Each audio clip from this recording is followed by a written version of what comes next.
The quartet of acquaintances finally departed the side room. With the truce now in place, Zimmer sighed as he looked at his watch. It had taken the pair of string instrumentalists an hour to essentially tell one another to be quiet and play the notes. This job was too taxing for an elderly stallion. After his paycheck went through, he'd book a nice, permanent holiday to the beaches of Sri Lama. Vinyl and Bonbon got comfortable in the seating area once again, while Lyra and Octavia reclaimed their space on the stage. Each found the sheet music they had scattered around in their standoff, and pored over it together. Octavia noted an interesting point in the notations scattered over the page, sparking her interest into the nature of the musical piece. Intriguing. He has your harp playing in lieu of a guitar. I imagine he couldn't find a guitarist to match your ability? Nor a bassist to match yours. I hope this is more than just a hashed-together band, Octavia. I'm sure it will work. You have the notes in Hoofz? But of course. I can argue with you and learn at the same time. Zimmer turned away from the quartet before slugging the last of his drink and taking up his place on the conductor's box. All right, fillies and gentlecoats. Now that we have had time to gather ourselves, I'd like to begin. The song will be light ballroom melody music, requested by Princess Celestia herself to fit the more casual nature of this year's plannings. If everyone is ready, I'd like to begin on my count. He caught up his baton in his magic's aura, making it dance in front of the musicians. He counted from 3, lightly tapping the stick against thin air as he counted. Lyra began first with the pianist, creating a light, bright melody. Soon, the saxophonist and Octavia were folded into the song, adding substance in the lower pitches.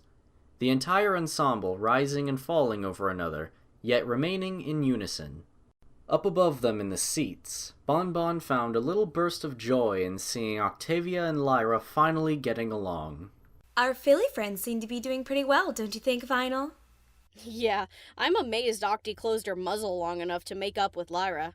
Hey, I was kinda hoping they'd fight. She's really fun to watch when she gets mad. Bonbon smiled out towards the performance, watching her little turquoise unicorn play.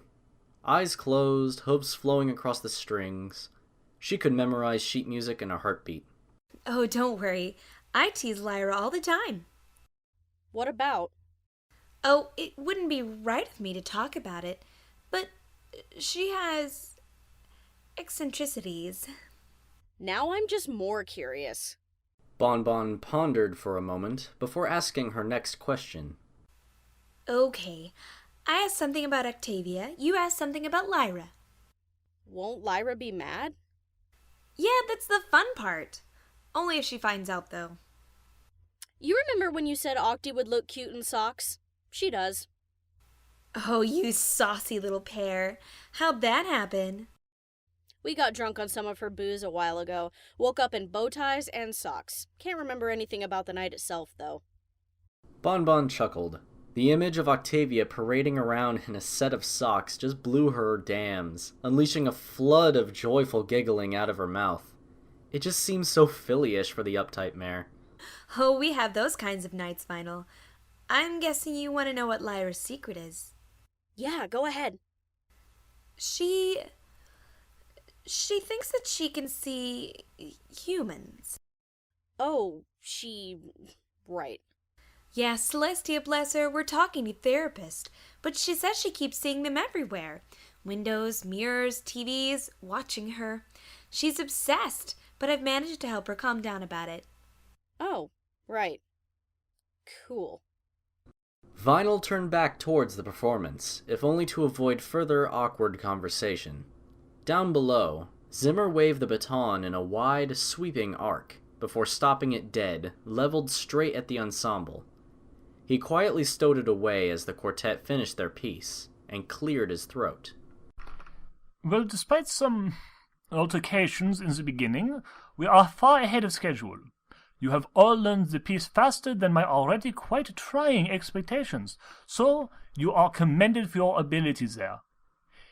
In that case, being as we are ahead of schedule, I believe we can end the session here. We will practice this piece further next time, then continue on to learning the others. Good evening to you all. Zimmer bowed as his musicians reciprocated the gesture, before stowing away his equipment and heading off to a small tavern at the Canterlot quayside he enjoyed frequenting. It served a special brand of barn brew ale that was definitely what he needed after a strenuous day at work. Octavia practically rammed her cello into her case, excitedly half-galloping up to Vinyl like an ecstatic school filly during her lunch break. She soon noticed the complete and utter lack of composure, and reasserted herself, slightly. Well, Vinyl, anywhere in particular you would like to head on to now? Vinyl scratched her head with a hoof, shifting awkwardly between her remaining ones on the floor. I've got work, Octi. Sorry. I'll have to see you tomorrow, alright? Really sorry, but, it pays the bills. Oh, I could hardly expect you to skip work for me, of course. I just wondered if I could come. Oh, no, you really wouldn't like it, Octi, trust me. All right. I'll see you tomorrow, then. I'm sorry, Octi, I just gotta get the wages, okay? Vinyl turned away, slowly strolling out the door before gaining momentum and departing. Octavia watched her go, at something of a loss for an explanation. Bonbon sauntered up to her side, leaning in while Lyra was still tidying away her instruments. I never heard Vinyl mention any previous engagements. Octavia whirled round to face Bonbon, eyes alighting on her concerned expression. What are you implying? Well, she seemed to give you the cold shoulder there, Octavia. Might have other, more important things to attend to. Like what?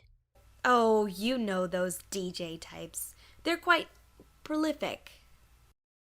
Octavia watched as Bonbon trotted down to the stage to meet Lyra. Curiosity bettered politeness and trust, and she found herself cantering out the door after Vinyl. She quick-marched through the corridors of the performance hall, cello case bouncing off her rump as she exited the building proper. Having made good time, she spotted Vinyl trotting down the street, something of a hurried pace guiding the DJ's hoofsteps. Octavia was behind her now, switching from cover to cover like a character in an old-style detective movie. Vinyl happened to glance behind her, forcing Octavia to duck behind a cart, lightly trotting in time with it to keep its protective cover.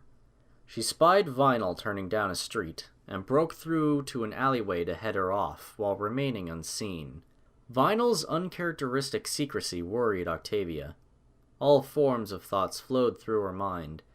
What if she wasn't the only pony Vinyl was with at the moment? Just another in a long line. She ducked behind a dustbin as the potential adulteress strolled past the alleyway's mouth, her pace now much more confident and forceful. Octavia peeked her head round the corner just in time to see her enter a large gray building. Octavia waited outside for a moment. The building offered no clues to its purpose. It seemed to be undergoing some sort of renovation. The signs had been taken down while the brickwork was being turned from gray to a more vibrant red. She swallowed her fears, bit the bullet, and opened the doorway. A reception greeted her. Warm, cozy, but far from modern. It had the air of something that had run out of financial support in a time frame measured in decades.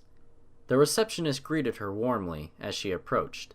Good evening, ma'am. You appear to be lost. Is there any way I can help you? I'm looking for a mare. White coat, blue mane, note cutie mark. Her name's... Vinyl? Yes, she's in the hall there. I didn't know she had gotten another musician to help her. Another? It was true, all true. Vinyl must have been in there with another pony. How could Octavia have been so foolish? Her heart vied for hope and trust while her mind cowed its words with callous ones of its own, claiming Octavia was a fool to ever trust such a pony. The receptionist noticed the pause on Octavia's end of the conversation, circling the counter to stand next to her. I can show you if you'd like. She's just in the hall right over there. Hall? Why is she in there? They reached the doorway before Octavia's question required a verbal answer. Inside the hall, a basic set of brightly colored lights pulsed and throbbed. Vinyl stood on a plain wooden stage, doing that Celestia awful act she called music. The floor was filled with some 20 or so ponies, colts and fillies, all very young. It's so kind of her to do this for us. The children look forward to it each week. I've heard she's quite the DJ. It gathers her a fair paycheck, too, if her bragging is accurate. Oh, that must not be us, I'm afraid. We don't have the means to pay her. She volunteers, has done for years. Why is that? I never knew her to be the sort to do unpaid labor. The receptionist cocked her head, confusion plastered across her face. Do you not know where you are, ma'am? No, the sign outside is gone. My apologies. Vinyl has been a long-time friend of ours since her own fillyhood. She even earned her mark here. It's best if I bring you to her and explain on the way.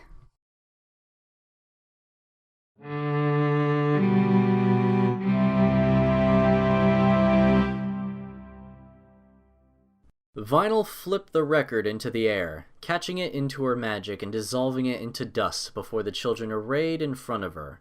Oohs and ahs were shared, followed by a light flurry of hooves clopping on the wooden dance floor. Well, that's that one done. Does any pony want more music? A chorus of young voices screamed to the affirmative. Aw, come on, fillies and colts. These speakers are making me go deaf in here. Come on, louder! The screams practically blew Vinyl's ears off.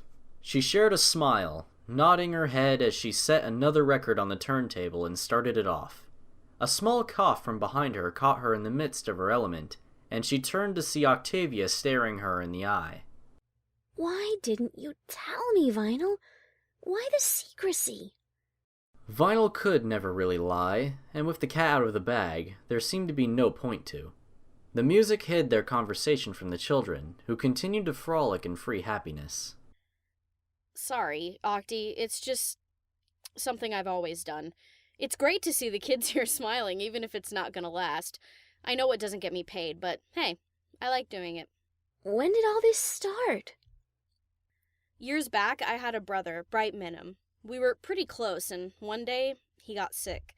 So I used to come here every day to play to him and make him feel better. Soon I was playing for the whole group. After he went, I just kept on going. There's so many kids here who need a chance to smile, Octi. Sorry I kept it a secret from you. Octavia smiled, wrapping her forelegs around Vinyl in a tender hug. You big, soppy idiot! You're an idiot. Did I ever let you know that, Vinyl? Thanks, Octi, 100 times a day. Why did you think I wouldn't approve? Why did you hide this away? Vinyl slowly wrapped Octavia in her own embrace, the two shifting side to side in the lightest metronome. My dad didn't like the idea. He said that since Bright died, there was no need to go here. I was disgracing his memory and wasting time working for no money. I've just kept it as a side job alongside my normal one. I didn't want you to be disappointed in me either. Octavia planted a soft kiss on Vinyl's cheek, nuzzling her with a soft giggle. You know, you're so endearingly short-sighted, Vinyl. I'm not disappointed, I'm just amazed at the heart of gold you must have. And at the fact that you never asked me to help you out. You'd really want to? I don't want to push you into it. Look, if it means a lot to you, it means just as much to me. You're making life enjoyable for these children. You know, Octi, I've been here 10 years, and I've seen so many of them come and go. Octavia nuzzled Vinyl once more before breaking off the embrace, though she felt resistance from Vinyl before she eventually gave in. We can talk about it later, if you like. I think there's some colts and fillies watching us, though.